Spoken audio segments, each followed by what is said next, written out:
Bago nga pala ako bumiyahe ngayon ay magpapakarga muna ako ng gasolina. Pinalad tayo dahil may nakita tayong isang magandang vlogger. Hi ma'am. Salamat sa sticker. Pag nagkita ulit tayo, 20k followers na rin ako. At sa puntong to, kinuha ko na ang aking unang pick up ngayong araw. Tulad ng nakasanayan, kumuha ulit ako ng kasabay.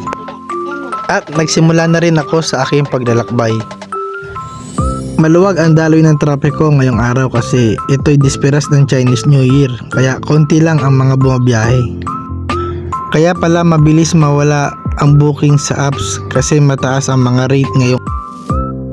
Hanggang sa mahihatid ko na ang unang item.